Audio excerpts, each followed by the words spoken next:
It was a Friday night in September 1998, and the streetlights along Ashford Avenue flickered like they were tired of keeping secrets. The town of Millersville, Ohio, was small enough that everyone knew the rhythm of everyone else's life. The smell of backyard grills on weekends, the sound of church bells every Sunday morning, the familiar sight of the same faces at the corner diner.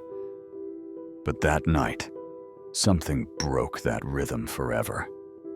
At 9:17 p.m., 17-year-old Rachel Dwyer was last seen standing under the awning of the Hendersons' front porch, clutching a denim jacket and an old flip phone that barely worked outside city limits. She had been babysitting for the Hendersons, 2 kids under 10, a golden retriever that barked at passing cars, and a living room always glowing with nightlight warmth. The couple came home from their dinner around 9. Rachel was supposed to walk the 4 blocks back to her parents' house. She never arrived. By 10:45, her mother, Linda Dwyer, had already called her daughter's phone twice. No answer. By midnight, the sheriff's department had been notified. The next morning, Millersville awoke to the kind of headline it thought belonged to other towns. Local teen babysitter vanishes after night job. Detective James Ellery, a 30-year veteran with the county sheriff's office, was the first to arrive at the Dwyer residence. His report would later note a few details that, at the time, didn't seem extraordinary. Rachel's neatly made bed, the folded jeans she had planned to wear the next day, the calendar with a red circle around SAT, college visit, Columbus State. No signs of a runaway, no boyfriend troubles, no secret life. Just a missing girl on a quiet street that wasn't supposed to lose people. In the early days, everyone helped. Volunteers combed the cornfields beyond Route 41, passing through tall grass that hissed in the wind like it was whispering things it couldn't say out loud. The fire department coordinated search grids. High school kids handed out flyers at gas stations. Parents held their children closer. The Hendersons, the family Rachel had been babysitting for, were questioned repeatedly. Mr. Henderson, a middle school math teacher, said he'd offered Rachel a ride home that night, but she'd refused. She wanted the walk. Mrs. Henderson backed him up. Both appeared devastated. Both passed their polygraphs. A week later, a truck driver reported seeing a girl walking alone on Mill Creek Road, about half a mile from the Hendersons' neighborhood. Long hair, denim jacket, maybe holding a phone. But dash cams weren't common then. By the time deputies swept the area, it was only darkness and open road. That's where the trail ended. The official investigation went cold by the winter of 1999. The snow came down thick and silent that year, erasing the last of the footprints. There were no suspects, no body, and no closure. Rachel's disappearance became a ghost that lingered in the hallways of Millersville High School, in the empty desk that her mother refused to clear. But people talked. They always do.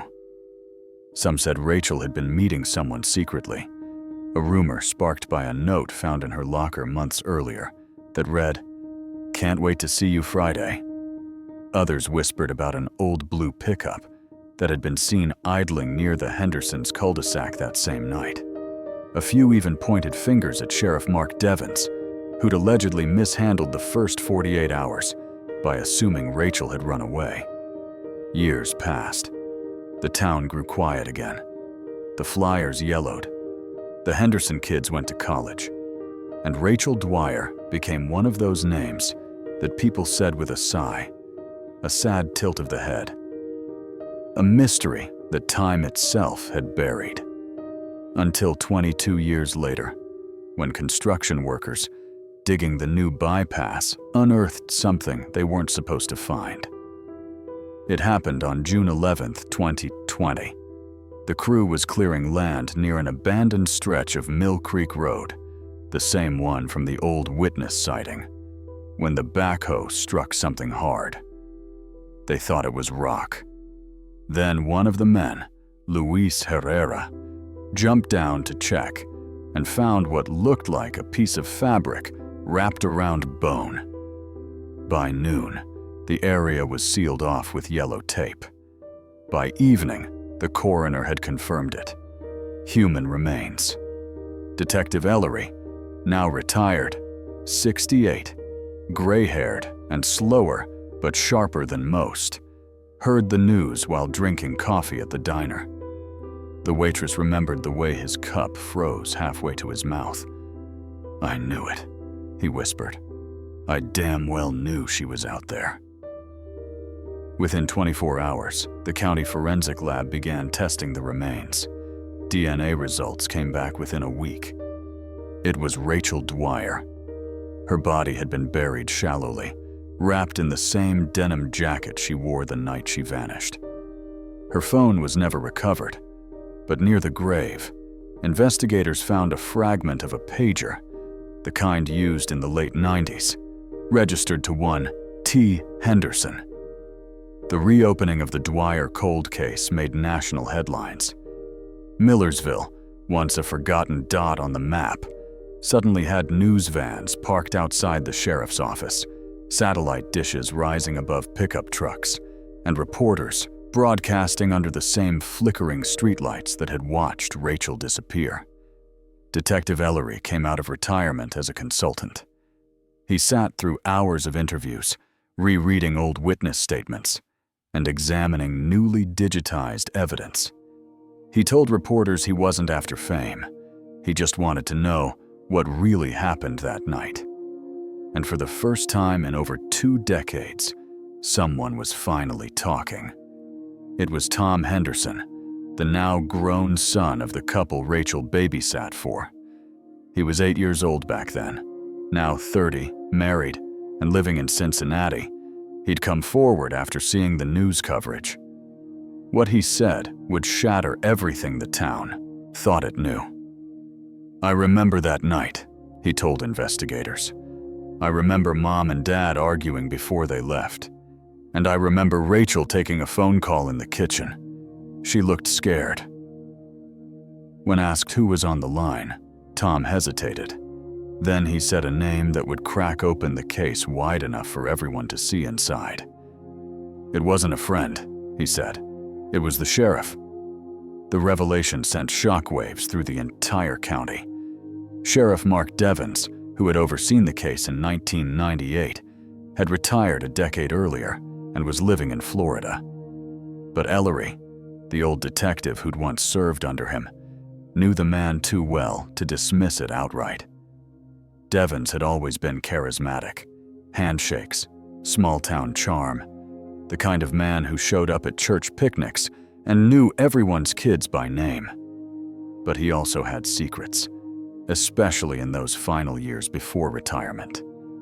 There'd been rumors of inappropriate behavior, complaints that disappeared, and whispers about favors done for certain families in exchange for silence. The question wasn't just who killed Rachel Dwyer, it was how far the cover-up had gone. Over the next few months, Ellery's private review of the evidence began revealing things that had never made it into the original reports. Phone logs that had vanished, a missing evidence bag from the night of Rachel's disappearance. And one chilling detail, Rachel's pager number had been called from the sheriff's personal office line at 9:32 p.m., 15 minutes after the Hendersons said they'd arrived home. That call was never disclosed in the official timeline. Ellery stared at that printout for hours, alone in his kitchen, the paper trembling slightly in his hand. If the sheriff had spoken to Rachel that night, why had he buried that fact?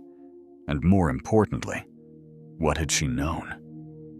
The town had spent 22 years haunted by a missing girl. Now it was about to discover that the real story wasn't about her disappearance. It was about everything done afterward to keep the truth from ever being found. The morning after the discovery, Millersville felt like a town waking from a long sleep.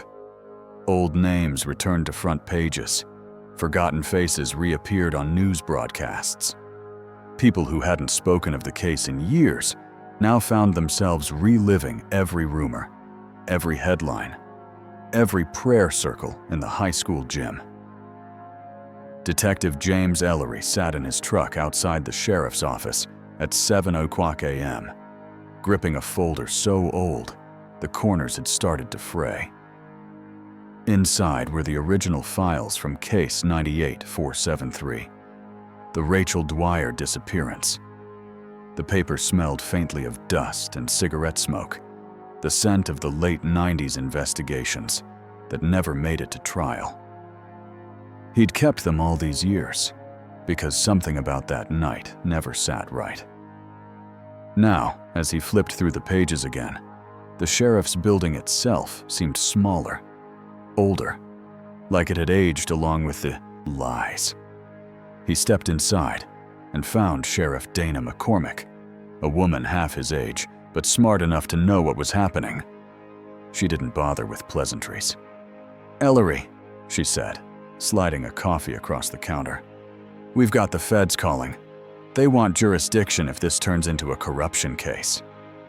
Ellery nodded. "They're right to want it, but they won't understand this place like we do."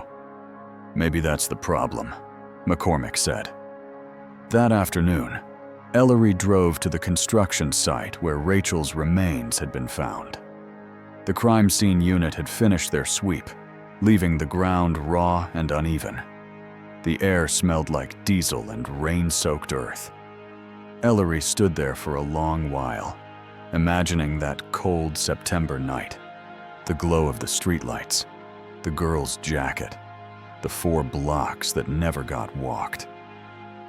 The forensic team had concluded Rachel had died from blunt force trauma to the head, likely caused by a heavy object. There were no signs of sexual assault, no defensive wounds, which meant one thing: she had trusted whoever killed her. The discovery of the pager fragment had already put the Henderson family back under the microscope. Both parents were still alive: Alan and Judy Henderson, now retired and living in Kentucky. They had agreed to come in for questioning. Ellery insisted on sitting in. When they entered the interview room, Alan looked nervous. Judy looked exhausted, her eyes red-rimmed and distant. Ellery took a seat opposite them. 22 years, he began quietly. That's a long time to live with something unfinished.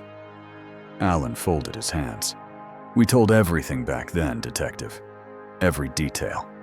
"You did," Ellery said, "but maybe not everything." He placed the pager fragment on the table. Judy flinched at the sight of it.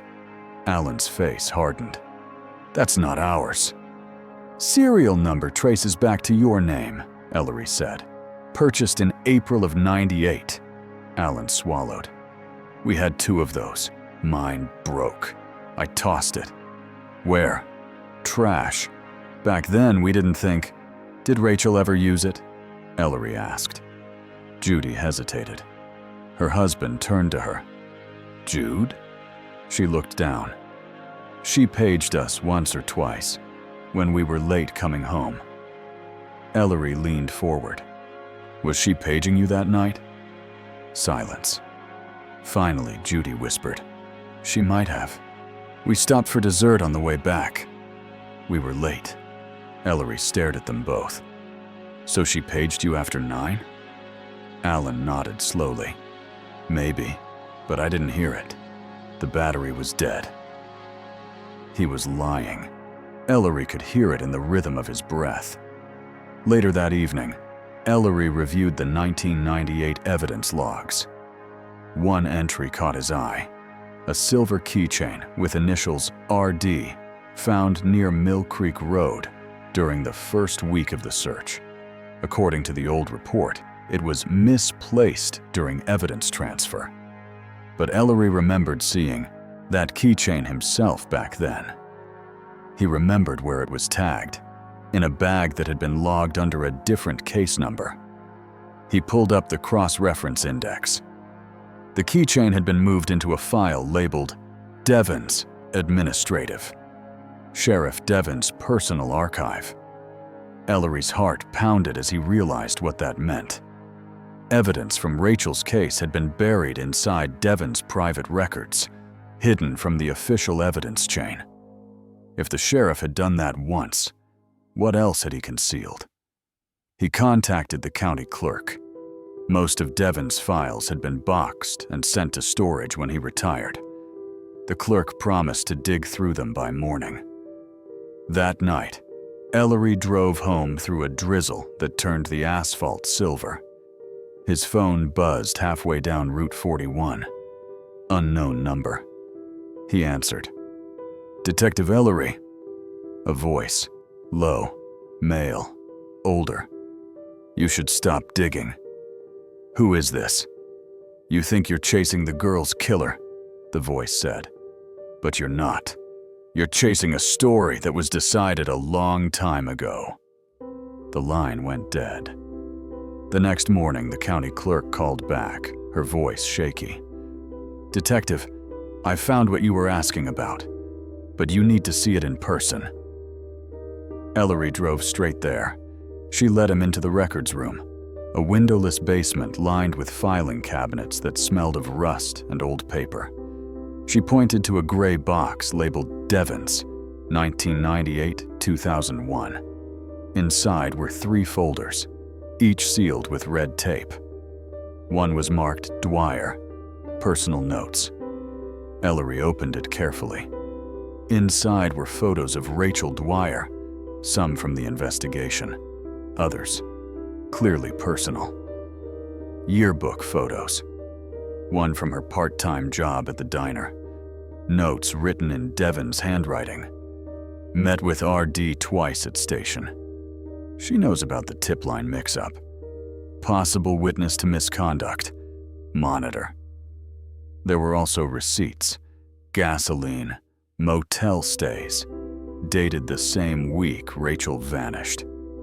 At the back of the folder, Ellery found a single-page memo labeled Confidential Internal Affairs Inquiry, 1998, unresolved. The complaint had been filed anonymously, accusing Sheriff Devons of interfering with case management and inappropriate contact with a minor witness.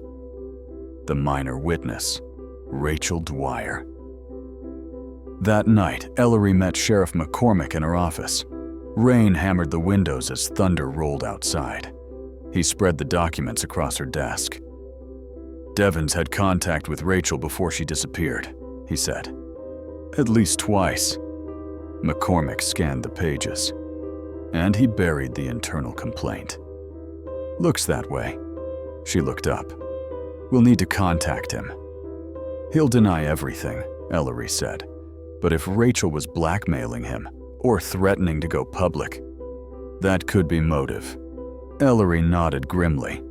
"Exactly." McCormick sighed. "He's in Florida, right? Last known address, Naples." She picked up the phone. "Then let's pay him a visit." 2 weeks later, Ellery and McCormick landed in Florida under an overcast sky. Sheriff Mark Devons lived in a gated retirement community near the coast. White stucco walls, golf carts humming along the paths. A man who'd traded justice for sunshine. When Devons opened the door, he looked frailer than Ellery remembered. White hair, sun-spotted skin. But his eyes still had that same charm, the politician's smile. "James Ellery," he said, chuckling. "Didn't expect to see you here. Come to talk about the old days." Ellery's jaw tightened. "About Rachel Dwyer?" Devon's smile faltered. They sat in his living room. McCormick handled the formalities, asking about the investigation, the missing evidence, the phone call to Rachel's pager. Devons brushed it all off. "Clerical errors," he said. "We didn't have computers like you do now. Things got lost." "And the phone call?" McCormick pressed. He leaned back. Coincidence. Might have been a system glitch. You can't hang a man for a glitch. Ellery's voice was calm. Rachel met with you twice before she vanished. That's nonsense. We have your notes. Devon's eyes flicked up sharply, and for a moment his mask slipped. You don't know what you're talking about. Ellery leaned forward. Then tell me. Devon's hand trembled as he reached for his glass of water. She came to me. Said she'd overheard something about a deputy. Corruption. Missing money from the evidence fund. She wanted to help. I told her to stay quiet until I could confirm it. And you did? Ellery asked. Devons nodded slowly. But by then, it was too late. She was already gone. You didn't report it, McCormick said. He looked away. Would you have? Small town like that? Half the department was dirty. I couldn't trust anyone. Ellery studied him. So you buried the complaint, buried the evidence, and maybe buried her. Devon stood abruptly, anger flashing across his face. You don't know what happened! You weren't there that night! The silence that followed was heavy. Rain pattered against the window. Ellery stood too. You're right. I wasn't. But I'm here now. That night, after leaving Devon's house, McCormick and Ellery stopped at a diner off the highway. The conversation replayed in Ellery's mind over and over. There was fear in Devon's voice. Not guilt, but fear of something else. Something bigger. When Ellery checked his phone, he saw a voicemail from an unknown number. It was a man's voice again, the same one as before. You're in the wrong state, detective. The truth you're chasing, it's not buried in Florida. It's still in Millersville. Click. The next morning, while boarding their flight home, McCormick received a text alert. Breaking! Alan Henderson found dead in apparent suicide. Ellery froze. According to the initial report, Henderson had been found in his garage with a hose from the exhaust pipe leading into his car. A note on the dashboard read, "She wouldn't stop calling me." McCormick whispered, "Who?" But Ellery already knew. He opened his notebook and wrote a single name. Rachel. Because sometimes the past doesn't stay buried. Sometimes it calls back. And the town of Millersville was about to learn that the girl they'd mourned for 22 years might not have been the only one who died that night. The day the news broke about Alan Henderson's death, Millersville felt the tremor before the quake. The story ran on every local station. Key witness in Dwyer cold case found dead. To outsiders, it looked like the tragic epilogue to an already dark chapter. But to Detective James Ellery, it felt like a message. He stood in the Hendersons' quiet suburban driveway, watching the coroner's van pull away. The fall air carried the smell of gasoline and damp leaves. The garage door was still open, the air inside thick with fumes and sorrow. Ellery stepped under the yellow tape. Sheriff McCormick followed, her face pale beneath her cap. "The wife's on her way," she said quietly. "Judy Henderson. She was at her sister's when it happened." Ellery nodded. "Keep her out of here for now." The scene was too clean. The hose fit neatly into the tailpipe. The note, though handwritten, was oddly impersonal, short, almost rehearsed. Ellery examined the handwriting carefully. It didn't match Henderson's signature on his old 1998 witness statements. "Someone wrote this for him," Ellery muttered. McCormick frowned. "You think this was staged?" Ellery looked up at her. "I think Alan Henderson didn't kill himself. I think someone needed him quiet." Later that evening, back at the station, the forensic team confirmed what Ellery suspected. There were traces of sedatives in Alan's system, high enough to knock him out before the engine was even started. The hose setup had fingerprints that didn't match Judy's or Alan's. The prints were partial, smeared, but the pattern matched someone in the county database. A former deputy, Deputy Ron Latham, one of Sheriff Devon's men back in 1998. Latham had left the force in 2001 after a disciplinary action for improper evidence handling. Since then, he'd bounced between odd jobs and trouble. His last known address was 2 towns over, near a disused rail yard. "Get a warrant," McCormick said. "We're bringing him in." But by the time deputies reached Latham's trailer, it was empty. Inside, they found beer cans, cigarette butts, and a half-burned photo tacked to the wall. Rachel Dwyer, sitting on the Hendersons' porch. Someone had written across the bottom in black marker, "She shouldn't have called."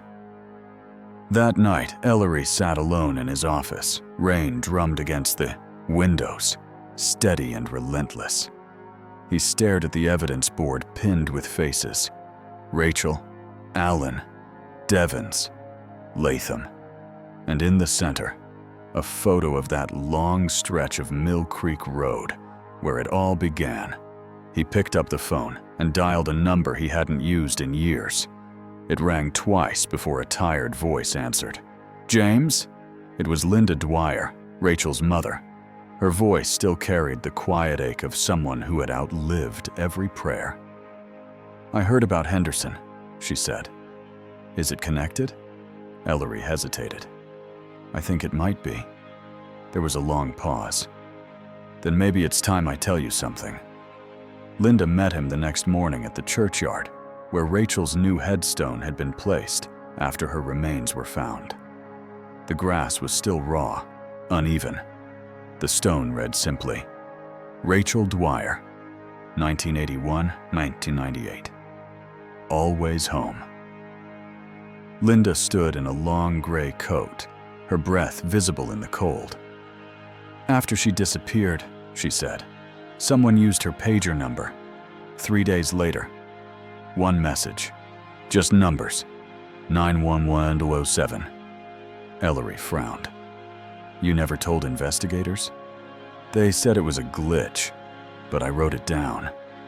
She handed him an old notebook. The ink had faded, but the digits were still clear. 911 to 07. Ellery stared at them. "Looks like a zip code." Linda nodded. "Pasadena, California." Ellery's mind raced. A small-town girl, a pager message, and a zip code across the country. It didn't fit, unless someone wanted to redirect the trail.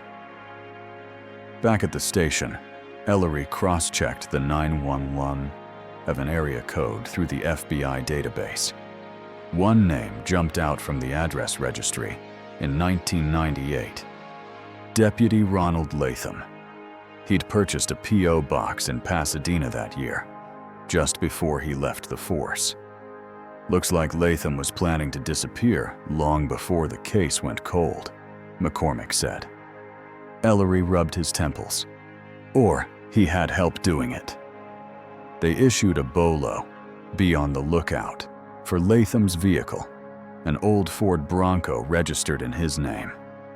By sundown, Highway Patrol spotted it abandoned outside a rest stop 60 miles south of Millersville. The keys were still in the ignition. Inside the glove box, a single cassette tape, labeled RD 9/11/98. The county evidence lab spent 2 hours restoring the tape.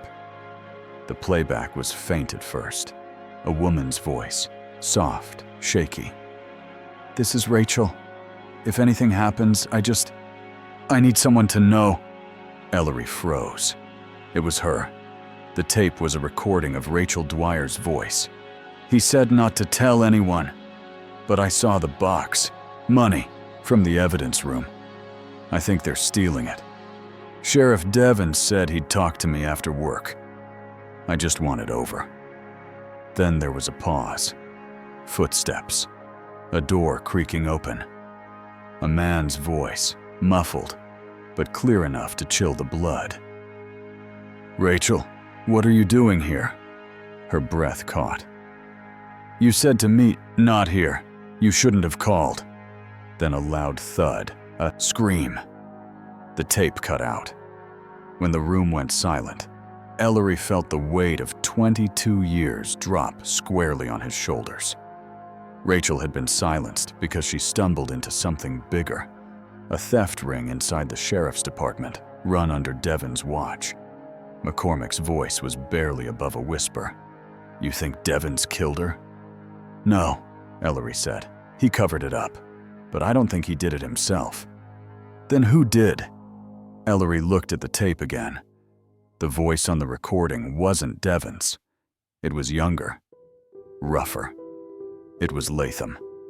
They moved fast. Within 48 hours, the FBI joined the case under a joint task force. Latham became the prime suspect, not only for Rachel's murder, but also for Alan Henderson's death. A warrant went out across 3 states. Then, 3 nights later, a call came from Marion County, 2 hours west. A fisherman had found a body floating near the riverbank. When they arrived, the rain had stopped, and the night smelled like rust and silt. The coroner's flashlight caught a pale hand jutting from the water, the rest tangled in weeds. The ID in the wallet confirmed it. Ronald Latham. He'd been shot twice in the chest, execution style. Next to him, sealed in a plastic bag, was a note. "You can stop looking. The past is buried." By sunrise, the FBI was already pulling records from every officer who'd served under Sheriff Devons in 1998. The investigation began widening beyond Millersville. Bank transfers, property deals, sealed case evidence sold off for cash. The corruption ran deep. But Ellery couldn't let it rest. Something about the timing didn't add up. Latham's death, Henderson's death, both too convenient, too neatly tied off. He went back to the cassette tape and played it again. Slower this time. At the end, after the scream, there was a sound most had missed, a faint click, like a second recorder turning off. And beneath it, a whisper. "He knows she called me." Ellery's pulse quickened. It wasn't Latham's voice. It wasn't Rachel's either. It was Devon's. By mid-October, Ellery and McCormick returned to Florida with a federal warrant in hand. Devons didn't open the door this time. They found him sitting at his kitchen table, staring out at the ocean through the sliding glass doors. His hands were folded, his expression distant. "Mark Devons," McCormick said. "You're under arrest for obstruction of justice, tampering with evidence, and conspiracy to commit homicide." Devons didn't resist. He didn't even flinch. As they cuffed him, he said quietly, "You don't understand. You think it ended with Rachel? It never ended." Ellery looked at him. "Then tell me." Devons turned his head, eyes glinting with something between regret and terror. She wasn't the only one who knew. That night, after they flew Devons back to Ohio for arraignment, Ellery sat in the interrogation room, across from him. The air was heavy with the hum of fluorescent lights. Devon's hands trembled slightly as he reached for his water. "We all thought Latham was the problem, but he wasn't the one running the money. He was the mule. Someone else was pulling the strings." "Who?" Ellery asked. Devons looked up. "The county prosecutor. He's the one who told me to shut her up, to bury the file." Ellery stared at him, silent. Devons leaned forward, voice cracking. "I didn't kill her, James, but I let it happen." The next morning, before Devons could make his formal statement, he was found dead in his holding cell. No struggle, no forced entry. Just a single folded sheet of paper on his bunk. It read, "She's home now." The media called it the curse of the Dwyer case. 3 deaths in a month. But Ellery knew better. This wasn't a curse. It was cleanup. He looked out his office window at the falling rain, the lights of Millersville blurred behind the glass. The girl who never came home had exposed the rot that ran through the heart of his town. But there was still one unanswered question. Who killed Sheriff Devens, and who was left alive to silence him?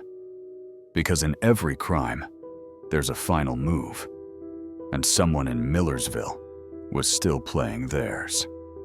The town was quiet again, but it was the kind of quiet that follows a storm, broken things still rattling beneath the surface.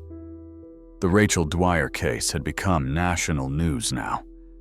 Reporters camped outside the Millersville courthouse, lights glaring against the wet asphalt, their voices cutting through the fog. 3 dead in a month. A sheriff, a deputy, a witness. What really happened in Millersville? Detective James Ellery had stopped answering calls from journalists. He wasn't interested in headlines. He was interested in the silence that had followed Sheriff Mark Devens' death. Because silence, he knew, meant someone was still afraid. He sat in his office, staring at the final note found on Devens' bunk. She's home now. It was too personal, too specific. Whoever wrote it knew Rachel's story deeply, enough to twist it into closure. At 3:14 a.m., the county jail's security camera had captured a figure walking down the corridor outside Devens' cell. The image was grainy, the face obscured under a hood. But Ellery recognized the stance, the slight limp on the left leg. He'd seen it before. Prosecutor Henry Colton. Colton had been a young assistant prosecutor back in 1998, the same man Devens had accused before dying.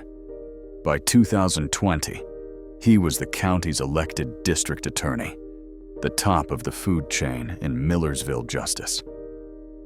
Ellery knew that if Devens' accusation was true, Colton had used his position not only to bury the Dwyer case, but to manage every thread that could have unraveled it.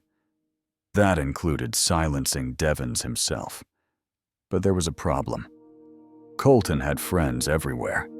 Judges, donors, state politicians. A direct accusation would vanish like smoke unless Ellery had proof. So he decided to do what the sheriff's department never had: rebuild Rachel's last night from the ground up. He started with the tape again. The faint background noise, the hum of cicadas, the echo of a car door told him it had been recorded outdoors. The timestamp on the cassette case read 9/11/98, but Rachel disappeared 9/18, which meant this wasn't her final night. It was a week earlier. She'd recorded herself after the first meeting with Devens, before she was killed, which raised a haunting question. Where was the final recording? Ellery requested a sweep of the Henderson property, the one where Rachel had last babysat. It was now owned by a new family, but they agreed to let the department search the detached garage, which had been renovated recently.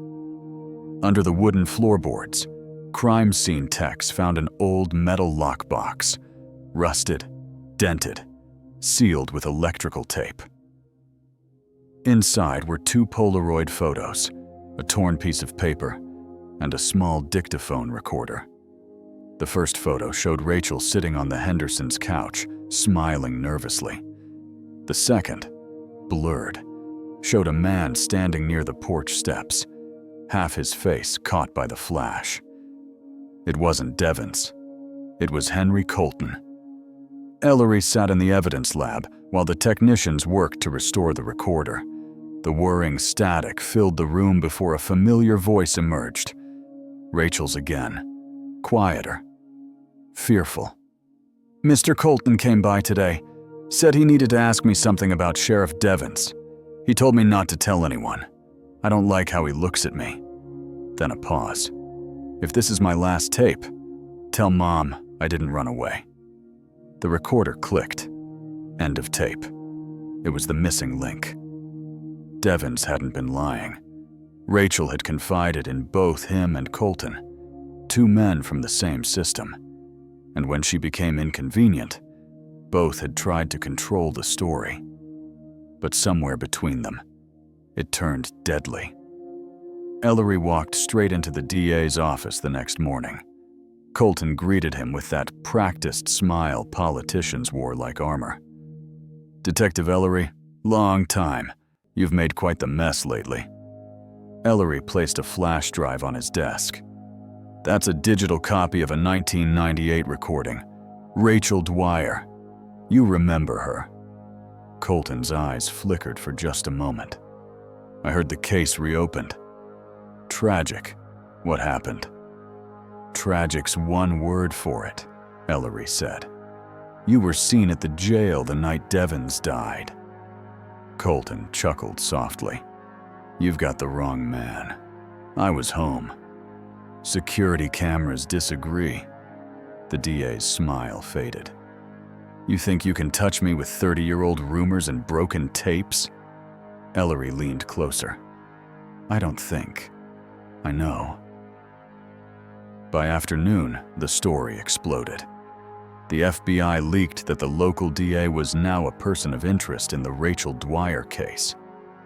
The town divided, half refusing to believe their polished, Sunday-smiling prosecutor could be capable of murder, the other half remembering too well how the case had gone cold for decades. Colton called a press conference. He stood under the courthouse steps, flanked by lawyers, insisting he was innocent. But that same evening, a warrant was issued for obstruction of justice and destruction of evidence. The search of his home turned up files, old photos, sealed envelopes, and one particularly damning item: a ledger of payments made to R. Latham between 1997 and 1999.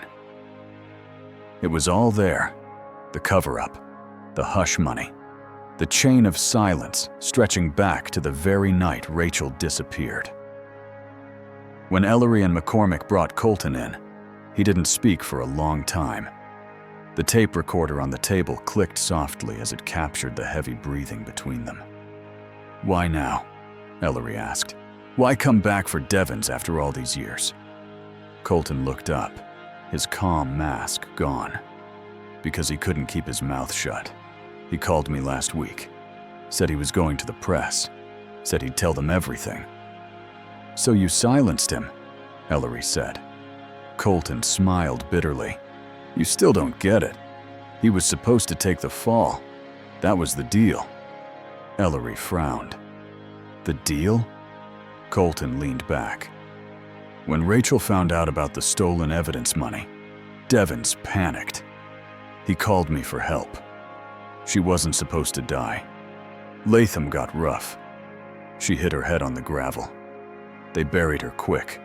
Said I'd make it go away. And I did." He looked down at his cuffs. "But Devens couldn't live with it. Neither could Henderson. It was only a matter of time." McCormick's voice was steady. "So you killed them too?" Colton didn't answer. The trial took almost a year. The courtroom overflowed with spectators and reporters. Rachel's mother sat in the front row every day, clutching her daughter's locket. When Colton finally took the stand, he maintained that it had all been an accident, covered by fear. But the evidence, Rachel's recordings, the ledger, the fingerprints on Devens' note, told another story. In the end, the jury found Henry Colton guilty of conspiracy, obstruction, and second-degree murder. He was sentenced to life without parole. When the verdict was read, Linda Dwyer didn't cry. She just whispered, "She can rest now." The aftermath left Millersville changed forever. The old sheriff's department was disbanded, replaced by a regional bureau. The town erected a memorial for Rachel near the park she used to walk through, a simple stone bench with her name etched beneath a line from her final tape. Tell Mom I didn't run away. Detective Ellery retired the following spring. On his last day, he visited that bench. The air was warm, the sky just starting to turn gold. He sat there a long time, listening to the quiet hum of the town around him.